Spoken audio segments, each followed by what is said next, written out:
آپ کی ہیبٹس کہتے ہیں، شیشہ، تمباکو، گٹکا، الکوہل.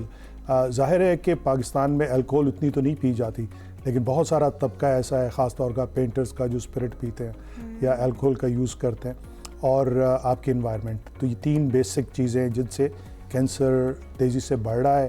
اس کی تشخیص کے جو جز ہیں وہ بھی اب پاکستان میں بہت زیادہ ایزیلی اویلیبل ہو گئے ہیں، گورنمنٹ سیکٹر میں بھی، پرائیویٹ میں بھی، تو اس لیے تشخیص بھی بڑھتی جا رہی ہے. کن ٹیسٹ سے اس کی تشخیص ہو سکتی ہے؟ اور آیا لیٹ سپوز میں ایک تندرست انسان ہوں، مجھے کینسر کا کوئی خطرہ ایس سچ نظر اپنے آپ میں نہیں آتا، تو کہ کون کون سے ایسے سمٹمز ہوں گے، کن کن وجوہات کی وجہ سے مجھے اپنا چیک اپ جو ہے وہ کرواتے رہنا چاہیے متواتر، تاکہ اس بیماری کے آنے سے قبل ہی انسان جو ہے وہ تشخیص کا وہ ہو جائے؟ جو کینسر کی اسکریننگ ہے وہ ایک اتنا مہنگا طریقہ ہے تشخیص کا کہ وہ پوری پاپولیشن کی نہیں کی جا سکتی.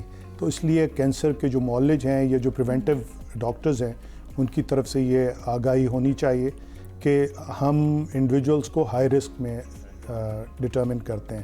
ایک خاتون ہونا کا مطلب ہے کہ آپ کو بریسٹ کینسر ہونے کا چانس زیادہ ہے.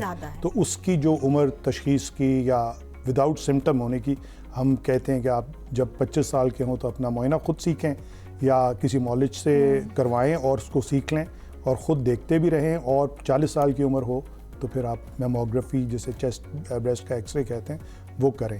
تو اس کے ذریعے تمام فیمیلز، ان کا رسک یہ ہے بریسٹ کینسر کے، وہ فیمیل ہیں اور یہ بڑی تیزی سے پاکستان میں ایک اینڈیمک کی وہ کرتا جا رہا ہے. اسی طرح جو ریپروڈکٹیو ایج میں سیکچولی ایکٹیو فیمیلز ہیں ہمارے معاشرے میں، جو شادی شدہ خواتین ہیں، ان کا پیپ سمیئر جس سے یوٹرس یا رحم کا نچلا حصہ ہے، اس کو ہم یوٹرائن سروکس بولتے ہیں، اس کے کینسر کی تشخیص ہو سکتی ہے. تو اسکریننگ اگر خواتین کی بات کریں تو اگر سگریٹ پیتی ہیں تو پھر low dose CT of the chest چیسٹ کیا جا سکتا ہے. اگر آپ 30 سال یا 30 پیک آف سگریٹ سال میں پیتے ہیں، جو کہ بہت ہی چھوٹی تعداد ہے. لوگ تو کرونک اسموکنگ یا شیشے کا استعمال بڑی شوق سے کرتے ہیں. تو سمٹم نہ ہو تو جس چیز کو آپ پک کر لیں وہ بعض اوقات پری انویسو یا اس نے کینسر میں بھی چینج ہونا ہوتا ہے تو بہت ہی کیوریٹیو ہے. تو اسکریننگ جو ہے اس جو دنیا کے ٹاپ 10 کینسرز میں 7 کینسرز یا 6 کینسرز ایسے ہیں جن کو اسکرین وداؤٹ سمٹم آپ ڈیٹیکٹ کر سکتے ہیں اور اس کو کرتے رہنا چاہیے. اسی طرح 50 سال کی عمر ہو تو کولونوسکوپی یا سٹول کا سمپل ٹیسٹ ہوتا ہے وہ کرائیں. تو اکثر لوگ ہم سے یہ سوال کرتے ہیں کہ یہ ٹیسٹ کہاں پہ ہوتے ہیں، اور یہ کافی ہم سوال ہے. جی بالکل. تو پاکستان جو ہے یہاں پہ تھرڈ ورلڈ کنٹری یا ڈیولپنگ کنٹری ہونے کے باوجود گورنمنٹ سیکٹر میں اتنے زیادہ ہاسپٹل ہیں. اگر ہم اپنے شہر کی بات کریں تو پمز ہے، فوجی فاؤنڈیشن ہے، CMH ہے، شفا انٹرنیشنل ہے، نوری اسپتال ہے.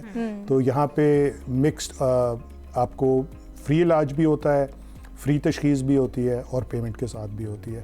تو یہ کہنا کہ علاج بہت مہنگا ہے ایک حد تک درست ہے. ہسپتالوں میں فری تشخیص ہوتی ہے؟ سب میں تشخیص نہیں ہوتی، لیکن گورنمنٹ کے ہاسپٹلز یا نوری میں ایک حد تک فری ڈیٹیکشن کی. ان کے بھی جس طرح آج ہم یہاں منا رہے ہیں وہ بھی اپنا 4 فروری کا ڈے منا رہے ہوں گے اور یہی باتیں کر رہے ہوں. فاروق صاحب، پہلے یہ تاثر تھا نا کہ فیملی ٹو فیملی ایک چیز ٹرانسفر ہوتی ہے، ہیریٹیج ہوتا ہے، لیکن اب ہم دیکھ رہے ہیں کہ ینگ لوگ بھی، کیونکہ میں نے اپنی پھپھو کے ساتھ نوری کو وزٹ بھی کیا ہے، وہاں پر بڑے ینگ لوگ جو ہیں وہاں پر موجود ہوتے ہیں. تو ینگ لوگوں میں کینسر کا پھیلاؤ کی وجہ کیا ہے؟ جی جو جس طرف میں نے پروگرام کے شروع میں بات کی تھی کہ یہ اب بڑھتی عمر کے بجائے ینگر ایج میں آ رہا ہے، تو اپنی ڈائٹ کو ذرا اس پہ دھیان دیں. سمپل چیزیں کھائیں. ہم بہت زیادہ پروسیس چیزیں کھا رہے ہیں. اب اگر آپ مارکیٹ میں کسی جگہ بھی جائیں تو آپ کو پروسیس چیزیں ملتی ہیں. اگر آپ گھی بھی لیتے ہیں یا مکھن بھی لیتے ہیں تو وہ پروسیسڈ ہوتا ہے، اس پہ لکھا ہوا نہیں ہوتا، لیکن اٹس آل پروسیسڈ.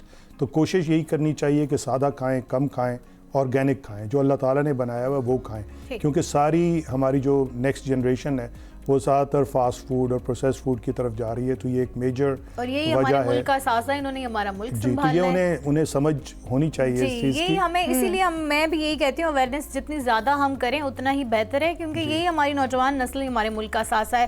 نوجوان نسل کی طرف آنا چاہوں گی کہ یہ تو ہم نے کر دی کہ ایک ایج گروپ جو 30 یا 25 کے بعد. سر بچوں میں بتائیے کہ بچوں میں کینسر کا ریشیو کتنا ہے اور کون کون سے کینسر جو ہیں وہ بچوں کو لاحق ہو سکتے ہیں؟ چھوٹے بچے جو ہیں پیڈیاٹک نیوپلازمز وہ بہت کم پرسنٹیج ہے. لیکن وہ زیادہ تر موروثیت کے ذریعے آتے ہیں اور ہیریڈیٹری کازز ہوتے ہیں. تو ان میں بہت سارے ایسے کینسرز ہیں جیسے ریٹینوبلاسٹوما ہے, آنکھ کی ریٹینا کا کینسر, جو کہ ینگ ایج میں پہلے سال میں ہی ڈیٹیکٹ ہو سکتا ہے سمپل آئی ایگزامینیشن سے. تو اس کی ایک جین ہوتی ہے, اگر وہ ڈیٹیکٹ ہو جائے تو آپ باقی فیملی کے ممبرس کو اسکرین بھی کر سکتے ہیں, جینیٹک کاؤنسلنگ بھی کر سکتے ہیں. لکیلی جو پیڈیاٹک نیوپلازمز ہیں وہ کیموتھراپی کو بہت سینسٹیو ہوتے ہیں عموماً, اور وہ بہت اچھا رسپونڈ کرتے ہیں, اور ان میں ہم نے دیکھا ہے پچھلے 30 سالوں میں یا 3 ڈیکیڈز میں ریڈیشن کو تقریباً آؤٹ ہی کر دیا ہے. ڈیزیز واپس آ جائے یا ہائی رسک ہو اس کا واپس آنے کا, تو کسی خاص جگہ پہ ریڈیشن لگتی ہے, کیونکہ بچوں میں ریڈیشن عام طور پہ اوائڈ کرنی چاہیے کیونکہ وہ سیکنڈری کینسر. نازش, ہم دیکھتے ہیں کہ ڈائٹ کا, جیسے ڈاکٹر صاحب نے کہا ہے, بالکل وہ ایک ڈائٹ اچھی ہونی چاہیے, لیکن اس کے ساتھ ہمارا جو لائف سٹائل ہے نا, وہ بھی کافی میٹر کرتا ہے کہ ہماری دن کو جو ہے وہ صبح ہو رہی ہے, ہمارا بریک فاسٹ نہیں ہے. ڈاکٹر صاحب یہ بھی بتائیے گا کہ بریک فاسٹ کتنا امپورٹنٹ ہوتا ہے. اس کے لیے بھی کہا جاتا ہے کہ اگر بریک فاسٹ نہیں کیا جاتا تو یہ بھی صبح کی شروعات 7 بجے سے 7 بجے سے. جی, تو آپ دیکھیے نا پورا سرکل جو ہے وہ نائٹ پہ چلا گیا ہے. تو اگر آپ کو باہر جانے کا کسی وقت موقع لگے تو آپ دیکھیں گے صبح اذانوں کے ٹائم پہ گاڑیوں کی آوازیں آنی شروع ہو جاتی ہیں. ہم لوگ یا تو اٹھتے ہی سوتے 2 بجے ہیں تو پھر اٹھتے ہی 10-11 بجے ہیں. میں کچھ ایسی فیملیز کو بھی جانتا ہوں یا 1 بجے لوگ اٹھتے ہیں. تو آپ جو بیسٹ ٹائم ہے دن کا وہ آپ سونے میں گزار لیتے ہیں یا لیتھارجک رہتے ہیں. تو لائف سٹائل میں سونے کے علاوہ دیر تک جاگنا, تو جو باڈی میں ایسی سیکریشنز ہیں جیسے میلاٹونین ہے, وہ آپ کی گندگی صاف کرتی ہے. وہ رات کا ایک خاص ٹائم ہوتا ہے جس میں ریلیز ہوتی ہے, وہ میرا خیال ہے 10 بجے سے لے کے 4 بجے تک کا ٹائم ہوتا ہے. تو وہ ٹائم آپ اس میں سے گزار دیتے ہیں. اسی طرح جو آپ کا لائف سٹائل ہے کہ ٹینشن میں ہر وقت رہیں, تو اس طرح کے ہارمون سیکریٹ ہوتے ہیں جو آپ کی امیونٹی کو کم کرتے ہیں. اور جیسے میں اکثر بتاتا ہوں, پولیس اگر آپ کی سو جائے تو جرائم بڑھ جاتے ہیں. اس طرح باڈی کی پولیس جو امیون سرویلنس ہے وہ خراب ہو جائے تو پھر باڈی میں مختلف بیماریاں آئیں گی, ان میں کینسر ایک ہے. اچھا, بیماری کے علاج کے مرحلہ وار کی طرف آنا چاہوں گی. کتنے مراحل ہیں اس کے؟ سب سے پہلے مرحلے میں کیا ہوتا ہے اور کتنا کاسٹلی ہوتا ہے اس کا علاج؟ جی دیکھیں, میں ایک چھوٹی سی بات کہتا ہوں. جیسے ایک بریسٹ کینسر کی ٹائپ ہے جسے HER2 ایکسپریسو بریسٹ کینسر کہتے ہیں. اس میں ڈیزیز اگریسو ہوتی ہے, لیکن لکیلی اس کا جو آؤٹ کم ہے ان دوائیوں کے ساتھ جو کہ بہت مہنگی ہیں, اس کا آؤٹ کم عام کینسر سے بہت بہتر ہوتا ہے. تو اس کا عموماً علاج اگر میں کسی مریض سے پوچھوں شفا جیسے ہاسپٹل میں, تو وہ پورے سال میں 1 کروڑ روپیہ لگتا ہے. تو میرا سوال آپ سے ہے کہ آپ 1 کروڑ روپیہ خرچ کرنا چاہیں گے یا 4-5 ہزار روپے میں میموگرافی کرائیں گے, جو کہ ایک ریکمنڈیشن ہے. تو جو میڈیسن ہے اس کی بیسس ہے prevention is better than cure. اسی طرح CA ٹرائن سروکس ہے, پیپ سمیئر کراتے ہیں. اس کے علاوہ اس کی ایک ویکسین آ گئی ہے. جو بھی سیکشلی ایکٹیو فیمیلز ہیں 9 سال سے لے کے اب تو 45 سال کر دیا ہے, پہلے 26 سال تھا, ان کو گٹریاسل یا سرورکس اس کی پوری ایک رجیم ہے جو آپ دے کے ان کو لائف ٹائم سروکس کے کینسر سے بچا سکتے ہیں. اسی طرح ہمارے ملک میں اگر آپ جگر کے ڈاکٹروں سے بات کریں گے تو ہیپاٹائٹس کے پروگرامز بھی ہوتے ہیں, بہت کامن ہے. It's an endemic in this country, اور کچھ جگہوں پہ اس کا انسیڈنس 17% ہے. یعنی 100 میں سے 17 لوگ جو ہیں, جیسے گجرانوالا ہے اس میں ان کو ہیپاٹائٹس موجود ہے. تو بچپن میں ہی جب بچہ پیدا ہوتا ہے تو ہیپاٹائٹس کی ویکسین کر دیا. تو اگر آپ نے یہ چھوٹی چھوٹی چیزیں کی ہوں تو cancer becomes a secondary thing. آپ کچھ سے لوگ کہتے ہیں لیور کینسر کا پروگنوسس بہت برا ہے, تو میں ان سے کہتا ہوں یہ تو ایک پریونٹیبل ڈیزیز ہے.